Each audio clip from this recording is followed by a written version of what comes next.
झारखंड में 81 विधानसभा सीटों के लिए सुबह 8 बजे से मतगणना शुरू होगी और पहला रुझान 9:15 बजे तक मिलने की संभावना है।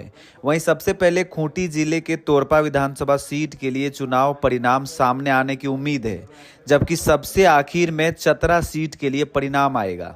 चुनाव आयोग के अनुसार तोरपा विधानसभा क्षेत्र की काउंटिंग 13 राउंड में समाप्त हो जाएगी, जबकि चतरा विधानसभा क्षेत्र का परिणाम 27 राउंड के बाद आएगा।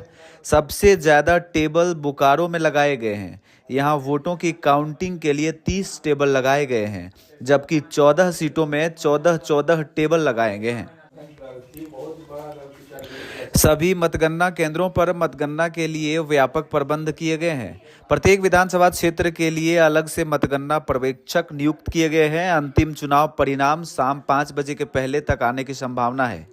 वैसे तैयारी शाम 4 बजे तक मतगणना की पूरी प्रक्रिया पूरी कर लेने की संभावना है। मुख्य निर्वाचन पदाधिकारी ने बताया कि डाक मतपत्र की निष्पक्ष गणना सुनिश्चित करने के लिए प्रत्येक टेबल का नेतृत्व सहायक निर्वाची पदाधिकारी करेंगे।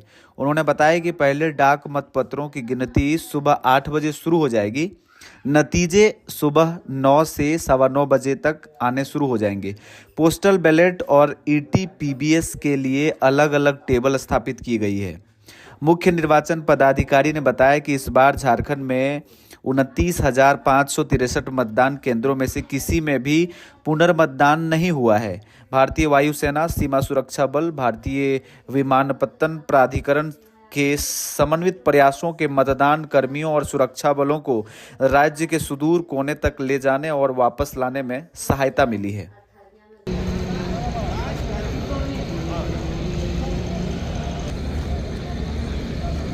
लोगों का साथ ही साथ जो मजिस्ट्रेट और फोर्स रहेगा उन सभी का ब्रीफिंग रखा था। उनको कल जो काउंटिंग का पूरा प्रोसेस है उसके बारे में उनको समझाया गया।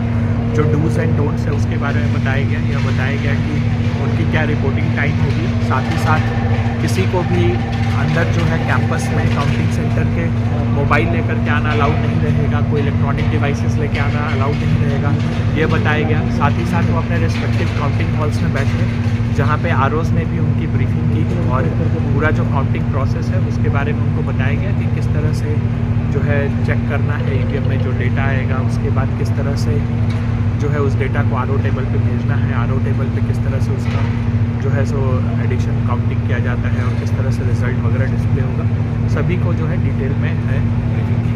मोबाइल फ़ोन्स के अलावा और भी कुछ डू एंड डोंट्स बताएं? हाँ, मोस्टली देखिए हम लोग का यही रहता है कि जो इलेक्ट्रॉनिक डिवाइसेस है उसकी एंट्री प्रोहिबिटेड रहती है, तो वो उन लोगों को बता दिया गया है कि मोबाइल फ़ोन्स लेकर के नहीं आएंगे। साथ ही साथ जो काउंटिंग के समय भी जो कई तरह की परेशानियाँ आती हैं उसके बारे में भी बताया गया कि अगर ईवीएम में डेटा मिसमैच है तो किस तरह से उस सिनारियो को कैसे हैंडल करना है।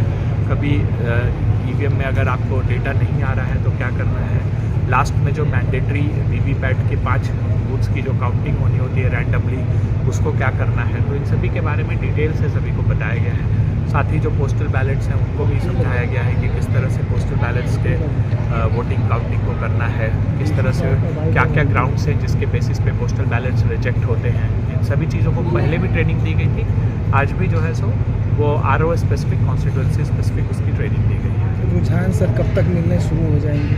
देखिए नॉर्मली 8 बजे से जो है सो मतगणना का कार्यक्रम शुरू हो जाएगा और पहला रुझान मुझे लगता है कि करीब 1.5 घंटे बाद 9:30 बजे अप्रॉक्स के आसपास से फर्स्ट राउंड के जो रिजल्ट्स हैं वो आने शुरू हो जाएंगे। पॉलिटिकल पार्टीज़ के जो एजेंट रहेंगे उनके लिए भी कुछ इंतजाम किए गए हैं? हाँ, काउंटिंग एजेंट्स के लिए उनके लिए सेपरेट एंट्री रहता है, तो उनको पासेस निर्गत किए गए हैं। उनको भी सेम डायरेक्शंस हैं कि वो किसी भी प्रकार के जो है सो लेकर के नहीं आएंगे इलेक्ट्रॉनिक डिवाइसेस, और अंदर में वो आएंगे उनके लिए डिमार्केटेड जगह बनाया गया है जहाँ पर वो काउंटिंग को सुपरवाइज कर सकते हैं, देख सकते हैं।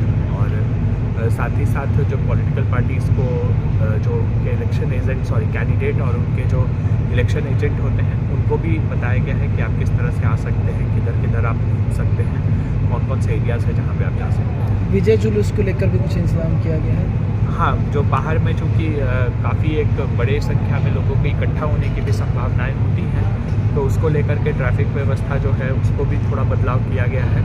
और साथ ही साथ जो इम्पोर्टेंट पॉइंट्स होते हैं जैसे फिराय लाल चौक हो गया, राजनीतिक पार्टियों के जो दफ्तर कार्यालय हो गए, वहाँ पर भी फोर्स और मजिस्ट्रेट का डेपुटेशन किया गया है।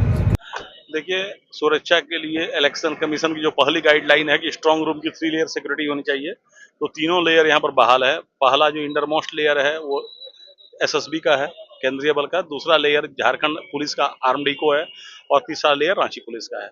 वो सारा लेयर काम कर रहा है। कल जो काउंटिंग होगा उसमें काफी भीड़ होगी, तो ट्रैफिक एक बहुत बड़ा इशू रहेगा। और कहीं कोई विजय जुलूस को लेकर कहीं कोई वाद विवाद हो तो उसके लिए हमारी क्यूआरटी टीम रहेगी। हमारे सारे सीनियर ऑफिसर यहाँ मौजूद रहेंगे, सबके पास क्यूआरटी है। और कोई भी इमरजेंसी होने पर समिति की दुकानें बंद रहेगी, उनसे अनुरोध किया गया है। और यहाँ पर वाहनों की पार्किंग रखी गई है, तो जो लोग आएंगे वो वाहन यहाँ पर लगाएंगे। बिल्कुल, ट्रैफिक की अतिरिक्त व्यवस्था है, पार्किंग के लिए अतिरिक्त व्यवस्था है, हर एक गेट के लिए व्यवस्था है। डेपुटेशन ऑर्डर निकला हुआ है, मजिस्ट्रेट्स भी डिप्यूटेड है, पुलिस बल भी डिप्यूटेड है, कहीं पर कोई जगह छोड़ी नहीं गई।